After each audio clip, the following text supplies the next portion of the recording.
Kisah Harut dan Marut ini dimulai dari kisah Nabiullah Sulaiman alaihi salatu wassalam. Jadi sebelum Nabi Sulaiman alaihi salatu wassalam diutus menjadi nabi dan rasul, syayatin al-jin ini mereka senantiasa naik ke langit. Kita tahu bahwa Allah Subhanahu wa taala ketika mewahyukan wahyunya, maka yang pertama kali mendengar wahyunya adalah Jibril alaihi salatu wassalam. Jadi ketika Allah Subhanahu wa taala hendak menurunkan wahyu, maka suara wahyunya itu seperti rantai yang bersuara gemerincing yang seolah-olah dipukulkan di batu, dan itu membuat seluruh malaikat langit pingsan. Maka yang pertama bangunlah Jibril alaihi salatu wassalam. Maka Allah Subhanahu wa taala mewahyukan kepada Jibril wahyu yang akan terjadi di permukaan bumi. Ini menunjukkan bahwa Jibril lah yang berhak mendapatkan wahyu. Sebab kalau seluruh malaikat mendengarnya, maka apa keistimewaan Jibril daripada seluruh malaikat? Tidak ada istimewanya. Maka hanya Jibril yang mendengar. Setelah Allah Subhanahu wa taala kemudian mewahyukan kepada Jibril, dan selesai mewahyukan kepada Jibril, barulah kemudian seluruh malaikat terbangun dari pingsannya, dan mereka bertanya kepada Jibril, "Madza qala rabbukum ya Jibril?" Apa yang difirmankan kepadamu wahai Jibril dari Rabbmu? Maka Jibril pun menceritakan apa yang diperintahkan Allah kepada dirinya. Maka semuanya mengatakan qalul haq, qalul haq, qalul haq. Artinya yang diwahyukan adalah semuanya kebenaran. Lah ketika Jibril ini mewahyukan kepada malaikat-malaikat yang lain, memberikan wahyu Allah kepada malaikat-malaikat yang lain, syaitan, jin itu mereka naik ke langit. Ya, mereka itu naik ke langit sampai di maqaidas sam', ada tempat-tempat pos-pos mereka. Ya, ada pos-pos mereka, tempat mereka mencuri dengar apa yang dibicarakan Jibril dengan seluruh malaikat yang akan terjadi di permukaan bumi. Ya. Dan ketika itu langit belum dijaga oleh bintang, artinya bintang belum difungsikan untuk melempar syaitan, sehingga mereka leluasa mendengar wahyu. Ya. Setiap mereka mendengarkan wahyu satu kalimat, maka mereka akan memberikan informasi kepada jin yang di bawahnya, jin yang di bawahnya, jin yang di bawahnya. Terkadang mungkin bisa 100 jin, 1000 jin, ya. Tapi yang benar ini jin pertama saja. Jadi jin yang mendengar ini saja yang benar. Ketika disampaikan ke yang kedua, yang ketiga ini sudah ditambahi kedustaan. Kemudian yang kedua, yang ketiga ditambah lagi dusta, ditambah lagi dusta, ditambah lagi dusta. Maka 99% kedustaan, 1% saja yang benar. Jadi kalau seandainya jin itu naik sampai 1000 jin, ya, bertingkat-tingkat sampai ke atas, berarti satu yang benar, 999 itu dusta. Atau kalau mungkin 100, berarti satu yang benar, 99 dusta. Itu yang sampai ke jin yang paling bawah. Makanya kenapa para dukun itu sebenarnya kadzabun, para pendusta, karena lebih banyak dustanya daripada benarnya. Maka sampai jin yang bawah, maka mereka akan mencari para kuhan, mencari para dukun paranormal untuk memberikan kepada mereka kabar tentang gaib menurut manusia. Kemudian mereka akan barter informasi, di mana jin akan memberikan informasi kepada dukun, dan dukun akan memberikan kekufurannya kepada jin, penyembahannya kepada jin. Mereka berbisnis dalam kekufuran, ya kan? Akhirnya ketika Nabiullah Sulaiman alaihi salatu wassalam Allah angkat menjadi nabi dan rasul. Ingat ikhwan, dari seluruh keturunan Yakub atau Bani Israel, Yakub itu Israel, maka seluruh keturunannya adalah Bani Israel. Yakub itu memiliki 12 anak, 12 putra, salah satunya Yusuf dan Binyamin. Lah dari 12 putra Yakub inilah kemudian lahir keturunan-keturunan Yakub yang disebut dengan Bani Israel. Lah Bani Israel ini terbagi menjadi dua.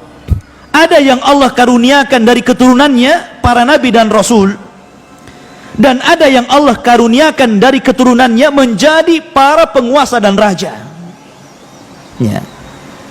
Lah ada dua nabi yang Allah gabungkan antara nubuwah dan juga kerajaan.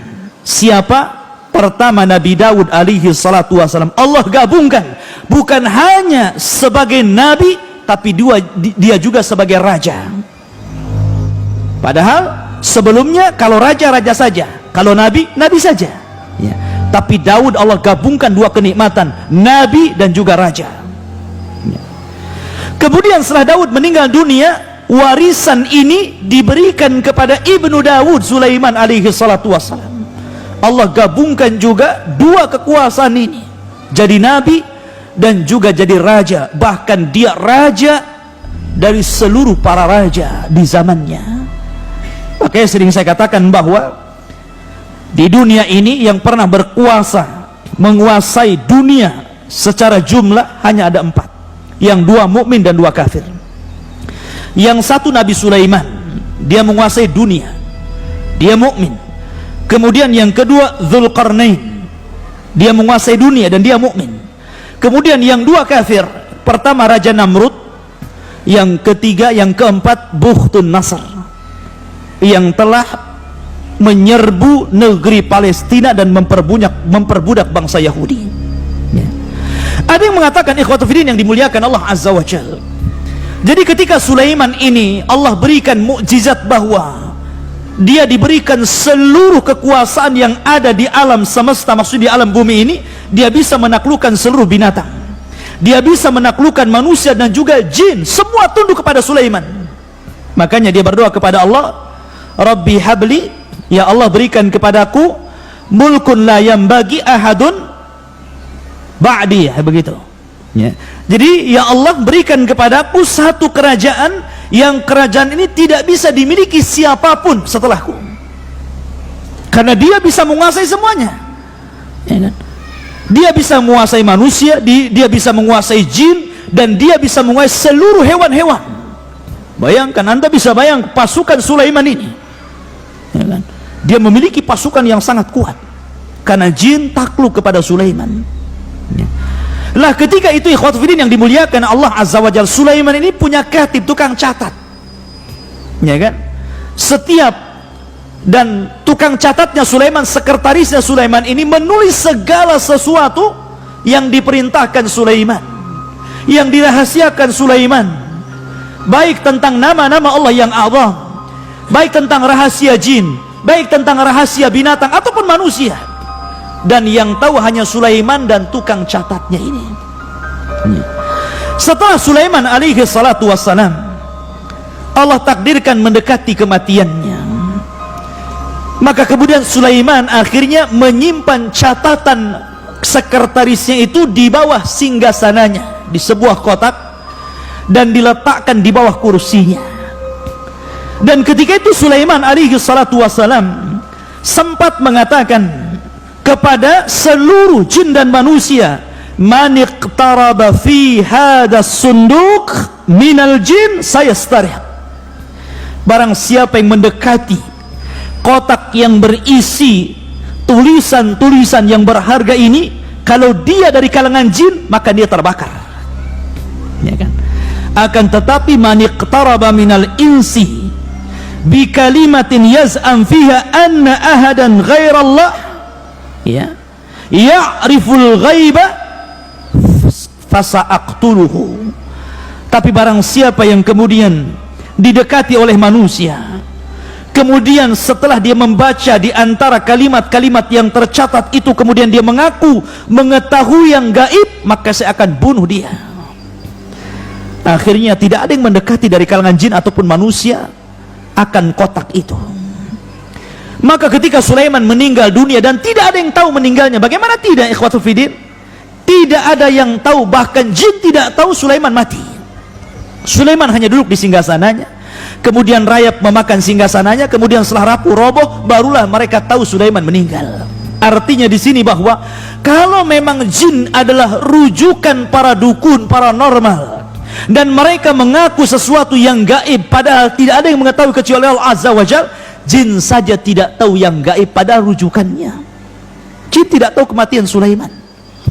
Sulaiman sudah mati, jin tidak tahu. Macam mana kemudian para dukun mengetahui hal-hal yang gaib sementara rujukannya tidak tahu yang gaib.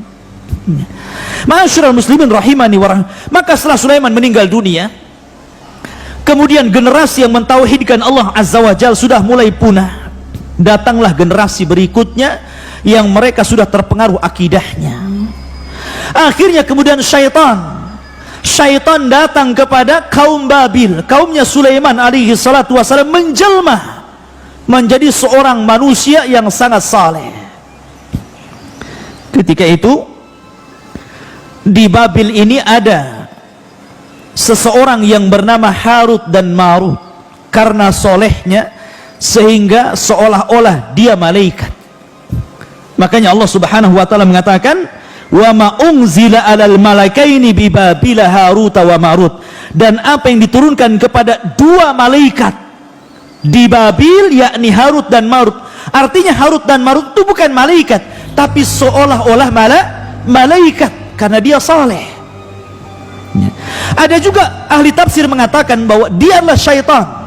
Harut dan Marut ini syaitan, ya, berpura-pura menjadi malaikat sehingga dikatakan dua malaikat. Walaupun pendapat yang rajih, yang masyhur, yang mendekati kepada kebenaran, wallahu alam, bahwa Harut dan Marut adalah minal bashar. Dia adalah manusia sama dengan kita. Karena kesolehannya orang menganggap apa? Dia malaikat. Ya. Akhirnya kemudian syaitan ini mendatangi Harut dan Marut. Kemudian syaitan mengatakan kepada Harut dan Marut, ya, kata syaitan kepada Harut dan Marut, mengatakan, aturiduna, maukah kalian an adullakum ala mulkin la yanfad, maukah kalian berdua aku tunjukkan kepada sebuah kerajaan sebagaimana engkau melihat bagaimana Sulaiman bisa menaklukkan semua yang ada di bumi ini, baik jinnya, binatangnya, manusianya, maka aku pun akan menunjukkan kepada apa yang dimiliki Sulaiman. Maka akhirnya Harut dan Marut ini diuji oleh Allah Azza wa Jalla. Akhirnya nurut kepada syaitan ini. Kemudian kata syaitan ini, bongkarlah di bawah kursi ini ada sunduk, ada kotak. Di situ ada buku yang mempelajari tentang ilmu-ilmu yang dipelajari Sulaiman. Maka kemudian Harut dan Marut mengatakan, kenapa engkau tidak ambil saja buku itu dan kau pelajari sendiri? Syaitan ketakutan. Kenapa? Karena janji Sulaiman mengatakan, barang siapa yang mendekati sunduk ini dan dia adalah jin dan syaitan, maka terbakar dia. Gak berani, ya kan? Gak berani dia. Akhirnya menyuruh Harut dan Marut menggalinya. Dan setelah dibongkar kursinya, ternyata dia mendapatkan satu kotak dan berisi catatan ilmu Sulaiman tentang sihir, menaklukkan jin, menaklukkan binatang, dan begitu seterusnya. Akhirnya kemudian keduanya mempelajari catatan Sulaiman itu, dan setelah mempelajari akhirnya dia pun memiliki ilmu sihir, dan dikenal oleh orang-orang, kalau antum ingin belajar sihir, datanglah kepada Harut dan Marut. Itu guru sihir yang paling unggul di zaman itu, ya kan? Maka semua orang berbondong-bondong kepada Harut dan Marut, karena di zaman itu ikhwatu fiddin, orang-orang Yahudi itu terkenal tukang main sihir, karena sihir itu berasal dari mereka. Makanya siapa yang menyihir Nabi coba? Yahudi. Labi bin Asam, seorang Yahudi yang menyihir Nabi. Nabi disihir, diambil sisirnya Nabi, Mistah dan rambutnya Nabi serta sisir yang biasa bersisir Nabi diambil oleh Labi bin Asam, kemudian dijadikan buhul untuk menyihir Nabi, dan berhasil, ya kan? Karena sihir itu pasti ada buhulnya. Min syarri nafatha tifil uqad. Uqad itu artinya buhul. Setiap sihir itu ada buhulnya, ya. Maka kemudian, dan buhul itu biasanya diambil dari orang yang akan disihir, entah pakaiannya, entah mungkin rambutnya, entah kukunya, pokoknya dari badan si tukang sihir yang akan disihir tadi. Maka akhirnya kemudian diambillah rambut dan sisir Nabi SAW. kemudian dimantra-mantrai oleh Labid bin Asam Yahudi ini, kemudian diletakkan dalam sumur. Bayangkan, bukhulnya diletakkan dalam sumur. Akhirnya Nabi terkena sihir, sehingga dia terhayalkan dia sudah menggauli istrinya, padahal tidak. Seolah-olah dia telah menggauli istrinya, padahal nggak menggaulinya. Tapi ikhwatu fiddin, akidah ahli sunnah bahwa karena ada orang yang berusaha melemahkan hadis ini. Hadis ini berusaha dilemahkan, ya kan, oleh sebagian orang-orang yang tidak suka dengan sunnah. Mereka mengatakan tidak mungkin Rasul kena sihir. Bukankah Rasul maksum? Bukankah Rasul terjaga? Ikhwan, ya. Tidak ada kaitan Rasul kena sihir dengan kemaksuman Rasul. Tidak ada kaitannya. Justru sebenarnya ini menguatkan bahwa Nabi kita Muhammad sallallahu alaihi wasallam itu abduhu wa rasuluhu. Dia adalah hamba, makan seperti kita, minum seperti kita, tidur seperti kita, dan terkena sihir seperti kita terkena sihir, ya. Tidak ada kaitan antara maksum dengan sihir. Karena Allah subhanahu wa ta'ala berfirman, ya ayyuhar rusul balligh ma unzila ilaika fa illam taf'al fama ballagta risalatah wallahu ya'simuka minan nar. Wallahu ya'simuka minan nar. Allah yang memberikan kemaksuman kamu di hadapan manusia, ya. Tidak ada kaitan antara maksum dengan kena sihir, ya. Dan ini justru memperkuat bahwa Rasul kita manusia, bukan malaikat yang tidak bisa terkena sihir, ya. Ma'asyiral muslimin rahimani wa rahimakumullah. Maka Jibril kemudian turun kepada Rasul sallallahu alaihi wasallam atau malaikat yang lainnya, kemudian meruqyah Rasul sallallahu alaihi wasallam. Akhirnya turunlah surat yang dikenal dengan Muawwidzatain, Qul a'udzu birabbin nas dan Qul a'udzu birabbil falaq. Dengan kedua ayat ini malaikat meruqyah Rasul. Akhirnya ketahuan bukulnya di sumur tadi. Siapa yang menyihir Rasul? Yahudi, ya. Makanya kenapa haddus sahir qatal? Kata Nabi SAW, balasan dalam Islam bagi para pelaku sihir dipenggal, dzarbatu bisaif, dipenggal lehernya. Makanya Umar pernah memenggal tukang sihir, Hafsah pernah memenggal tukang sihir. Apakah perlu dimintai tobat? Kata para ulama, ada yang mengatakan perlu dimintai tobat selama 3 hari. Kalau dia bertobat maka diampuni, kalau tidak maka dipenggal. Tapi pendapat yang rajah, yang kuat, tidak perlu dimintai tobat, langsung dipenggal lehernya. Itu pendapat yang kuat. Karena kerusakan sihir ini melebihi kerusakan yang lainnya. Bukan hanya kekufuran, kesyirikan, tapi kerusakan di mana-mana. Bisa membunuh, bisa menyakiti, bisa menceraikan suami istri dan begitu seterusnya. Kerusakannya luar biasa. Maka tidak perlu dimintai tobat, la yustatab, kata para ulama. Tidak perlu dimintai tobat, langsung darbatu bisaif, penggal lehernya, ya. Tapi waktu kembali bahwa setelah kemudian orang-orang Yahudi, karena ketika itu ada dalam riwayat wallahu a'lam riwayat ini, tapi yang jelas saya pernah terbaca dalam tafsir bahwa dahulu ketika orang-orang Palestina ini dibantai oleh Bukhtun Nasr, yang saya sebutkan tadi, raja yang zalim yang menguasai dunia, maka orang-orang Yahudi Palestina ini, Bani Israel ini, akhirnya mereka menjadi budak, sehingga mereka berusaha untuk keluar dari perbudakan Bukhtun Nasr. Akhirnya kemudian mereka mempelajari sihir supaya keluar dari jeratan Bukhtun Nasr. Akhirnya tersebarlah kesyirikan di mana-mana, ilmu sihir di mana-mana. Lah kebetulan di situ itu ada Harut dan Marut yang sihirnya luar biasa, menguasai ilmu Sulaiman. Makanya kemudian orang mengatakan bahwa datanglah kepada Harut dan Marut, belajarlah kepada dia. Tetapi Harut dan Marut, ikhwatu fillah, ujian Allah Subhanahu wa taala.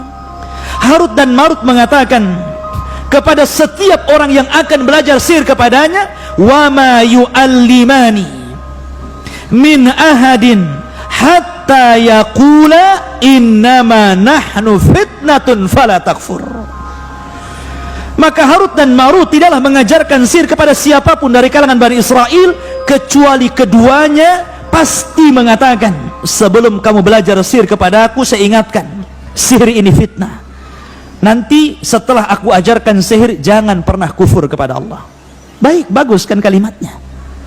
Sebagian mereka ada yang kembali tidak mempelajari sihir, tapi sebagian juga ada yang kemudian berusaha mempelajari sihir. Tapi apa kenyataannya?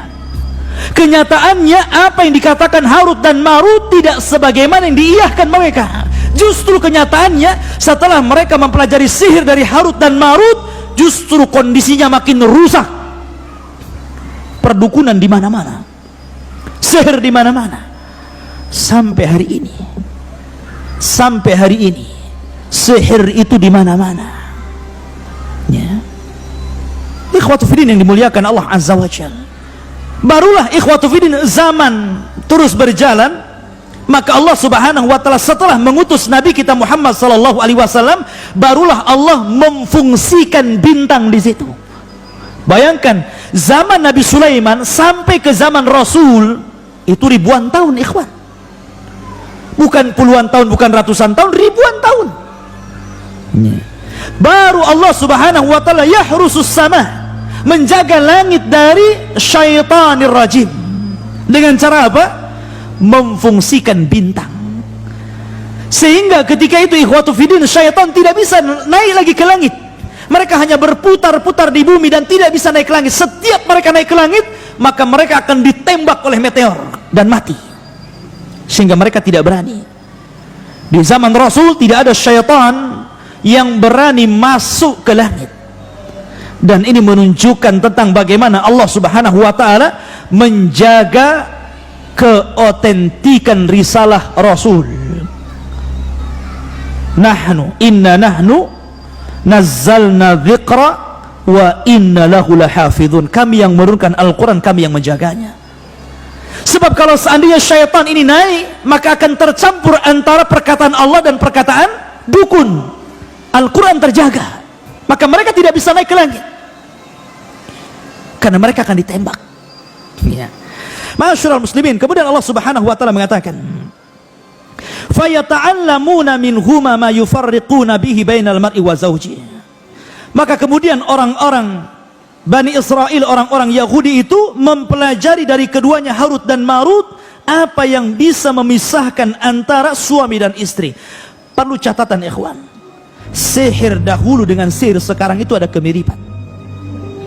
Sihir yang banyak di masyarakat kita dan juga di masyarakat dahulu sebelum Islam itu berkisar di antara dua sihir. Yang pertama as-sarfu dan yang kedua al-atfu. Itu yang banyak sihir. Pertama as-sarfu, yakni memalingkan suami istri suruh bercerai. Terkadang ada suami yang kena sihir melihat istrinya tidak suka, malas untuk melakukan hubungan dengan istri, padahal hubungan itu syar'i, ya kan?